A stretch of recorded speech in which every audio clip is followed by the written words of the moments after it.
হার্টের অ্যাথেরোস্ক্লেরোসিস। এই হার্টের অ্যাথেরোস্ক্লেরোসিস কী বা কেন হয়?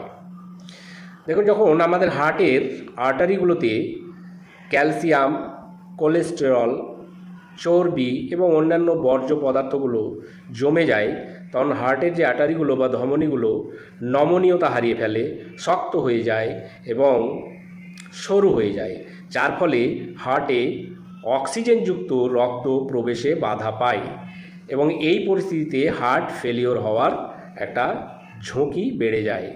হার্টের এই যে পরিস্থিতি, হার্টের এই যে কন্ডিশান, এই কন্ডিশানটাই হচ্ছে হার্টের অ্যাথেরোস্ক্লেরোসিস।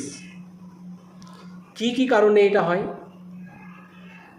এর কারণ হচ্ছে যে ধমনীর ভেতরের দেওয়ালে চর্বি, ক্যালসিয়াম, কোলেস্টেরল বা অন্যান্য বর্জ্য পদার্থ জমে যায়। উচ্চ রক্তচাপ হলে হয়, ডায়াবেটিস হলে হয়, উচ্চ কোলেস্টেরল হলে হয়, ধূমপান করলে হয়, অ্যালকোহল বেশি পান করলে হয়, এছাড়াও অন্যান্য অস্বাস্থ্যকর জীবনযাত্রার ফলেও এই হার্টের অ্যাথেরোস্ক্লেরোসিস হয়ে যায়। এর প্রভাব কি? প্রভাব হচ্ছে অ্যাথেরোস্ক্লেরোসিসে ধমনীতে প্লাক জমে যাওয়ার কারণে ধমনী কী হয়? সরু হয়ে যায়, ধমনী স্টিফ হয়ে যায়, অর্থাৎ ধমনী তার নমনীয়তা হারিয়ে ফেলে, শক্ত হয়ে যায়, সরু হয়ে যায়, যার ফলে কী হয়? রক্ত প্রবাহটা কম হয়। এ কারণে হার্টে অক্সিজেনযুক্ত রক্তের প্রবেশ কমে যায়। আর আমরা এটাও জানি যে আমাদের সারা শরীরে যেমন হার্ট পাম্প করে রক্ত সারা শরীরে ছড়িয়ে দেয়, অক্সিজেনযুক্ত রক্ত, তো হার্টের নিজে বেঁচে থাকার জন্য কিছু অক্সিজেনযুক্ত রক্ত প্রয়োজন হয়, কিন্তু এই আর্টারিগুলো যখন শক্ত হয়ে যায়, সরু হয়ে যায়, তখন হার্টে অক্সিজেনযুক্ত রক্ত প্রবেশে বাধা পায়। এই পরিস্থিতিতে অনেক সময় হার্ট ফেল হয়ে যাওয়ার একটা সম্ভাবনা বেড়ে যায়। জটিলতা, এই যে হার্টের অ্যাথেরোস্ক্লেরোসিস হয়, তো এর জটিলতা কি তৈরি হবে শরীরে? ধমনী মারাত্মকভাবে যখন সরু হয়ে আসে, তখন প্লাকগুলো ফেটে যায়।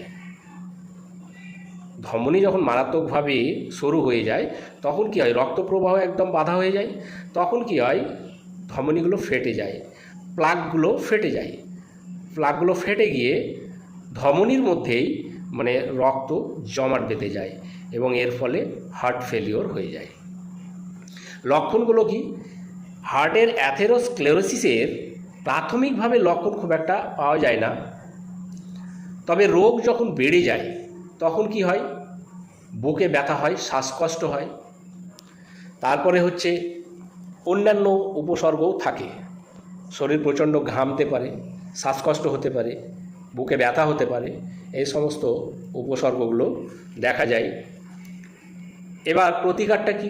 প্রতিকার হচ্ছে প্রথমেই আপনার অস্বাস্থ্যকর জীবনযাত্রাকে পরিবর্তন করতে হবে, একটু হাঁটাহাঁটি করতে হবে, রিচ খাবারগুলো কম খেতে হবে, প্যাকেটজাত খাবার পুরোপুরি বর্জন করতে হবে, ধূমপান বন্ধ করে দিতে হবে, অ্যালকোহল পুরোপুরি বন্ধ করে দিতে হবে ধীরে ধীরে। তারপরে হচ্ছে নিয়মিত ট্রিটমেন্ট করতে হবে, কিছু কিছু ক্ষেত্রে আবার সার্জারিরও প্রয়োজন পড়ে।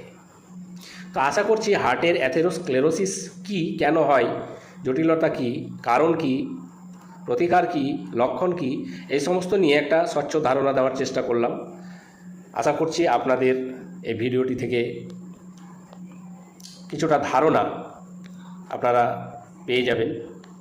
ভালো থাকবেন, সুস্থ থাকবেন। ধন্যবাদ।